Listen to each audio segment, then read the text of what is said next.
So what I can do is I can bend the steel which comes across here.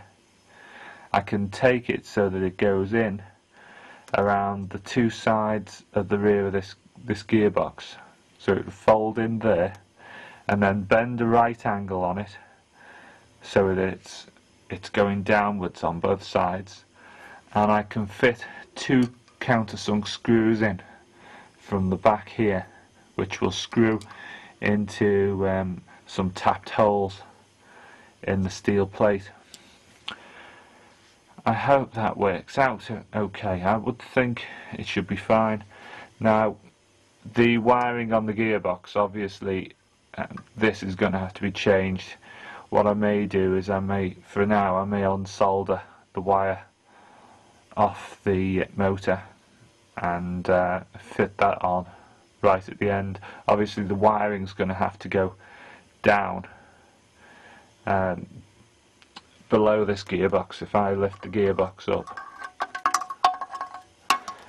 you can see there's going to be spaces around here where the wiring will be able to run down the edge, one side or the other. Obviously, this wire here, which is coming off there, that's probably going to be best if it runs the opposite direction towards the front, towards the air nozzle and the battery compartment, which is going to be inside the gas pipe. Now, while I'm talking about this, I have a custom made battery stick which has been made up by the component shop in Wales. I'll put a link in more info. I've already got it in against my video 11, I think. There's a link in there to the store that made this. Now, it's got a 20 amp maximum discharge, so that should run an AEG quite well. It's 7 cells at 1.2 volts, 200 milliamp per hour, and it's nickel metal hydrides. So yeah, so this should be quite adequate, and it slides down inside the pipe. Yeah, so they're basically AA cells which have been welded together, however they do it, some sort of TIG system, and then it's got a plastic sheath over it. Now, the plastic sheath is adding a little bit of extra thickness to these cells, and it could be a problem because it's making a little bit hard to slide into that pipe. So if anyone's making one of these, it could be worth making that pipe a little bit thicker than the one I've done, so that these cells slide in quite easily. Now, where's my vernier? Right, there it is. If I take a measurement on these cells, where is it? It looks to be about 14 millimeters thick. So ideally you want a tube with 15 or 16 millimeters internal bore, so that you can get one of these in quite easily. So consider that. It does fit into mine, but as I say, it's a little bit restrictive. Now, okay, so you got my plans, so I'm going to work on this and see how far I go.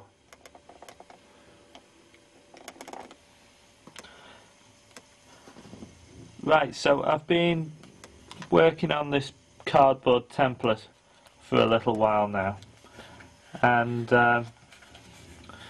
basically that's the sort of shape which seems to be working out. Now I think I'll go and cut that out in the steel and then see where I go from there. I think if I do that and then do a little bit of filing here and there and beating it with a hammer, I should be able to get the right shape. Possibly I need a little bit more metal around on that side, but it's hard to say. I think it might just about do it.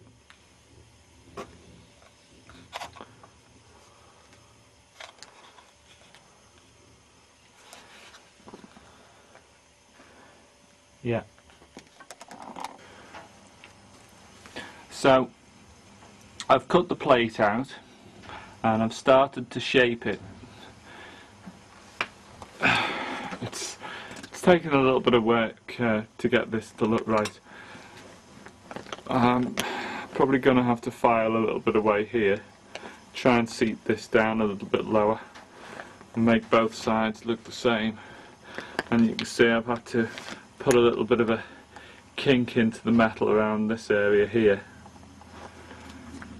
It's starting to take shape. Just keep on at it until I get it to look right.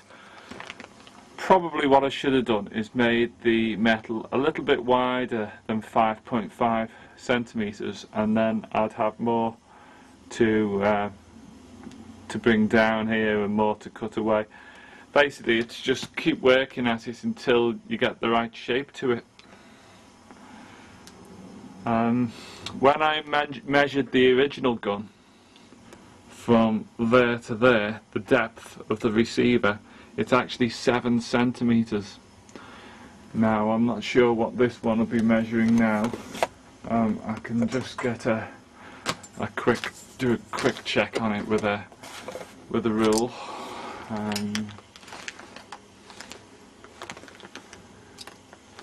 It appears to be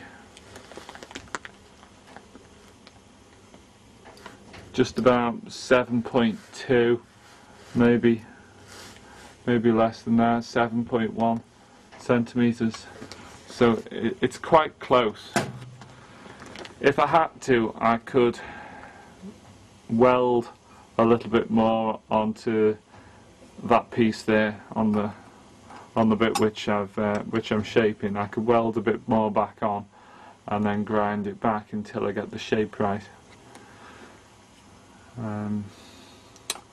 Yeah, I'll just keep having a go and see what I can do. Probably take a little bit away on this corner here and see if I can get the thing to sit a bit closer. Okay. Well, that seems to be just about as close as I can get it. If I spent a really long time on it, you know, I'd probably get it much better. But I think that'll do me for now. As I say, 7 centimeters is what it should be, and yeah, 7 centimeters. So yeah, that's okay. By the time it's blued up and all assembled, you know, there's going to be a few little gaps here and there, but I don't think it'll matter so much.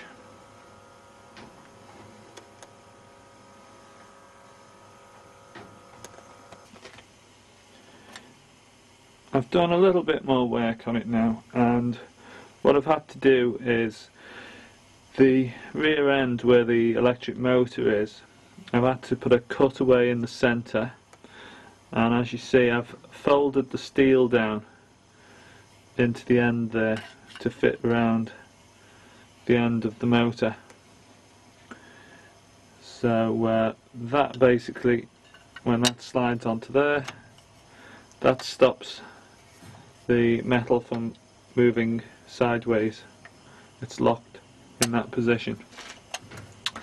I've also drilled the hole here, which is 8mm down and about, what was it, I think it was 16.5mm from the back here to the centre of the hole. So it's 16.5 from there to there, centimetres, and it's 8mm down for the hole centres, and it's the same on both sides. I've cut the slot in there. Now that's 5 to 6mm wide slot, and seems to do the job.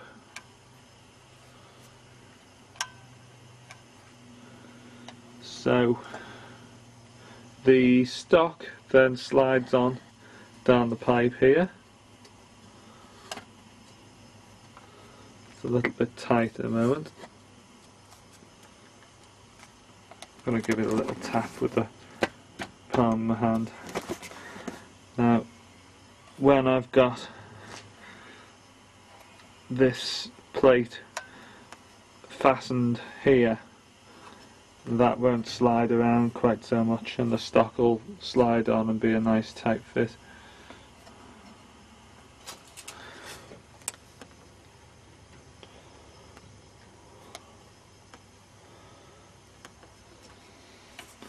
So that's not too bad.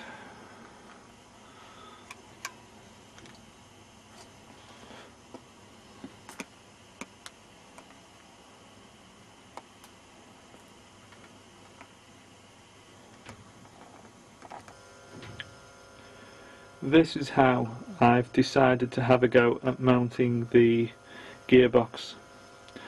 Basically, you can see the small hole down there at the front of the gearbox. Now it's about an M3 thread, if I remember right. It might be M2.5. It's nothing very decent, but due to the amount of space being quite congested around the rest of this here, there isn't much movement anyway, so nothing's going to shift about very much. So if I just have that one screw, I should really get away with it. So the idea is I'm going to work out the height these two arms should be here, and I'm going to bend them over at the correct height. I'm going to calculate the height, put a line across where they should finish, then cut off the surplus, bend these over so that it becomes like a rectangle, so that this piece of metal becomes a rectangle.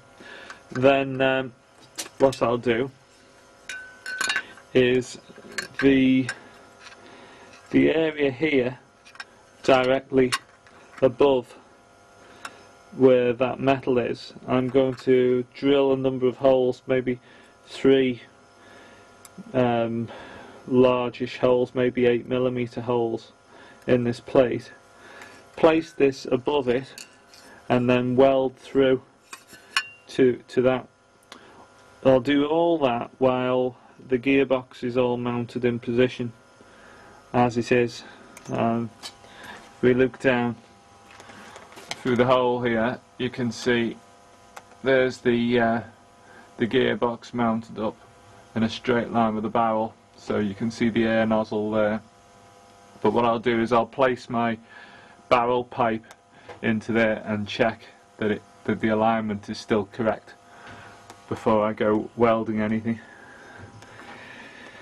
But with any luck, it should all still be working out okay.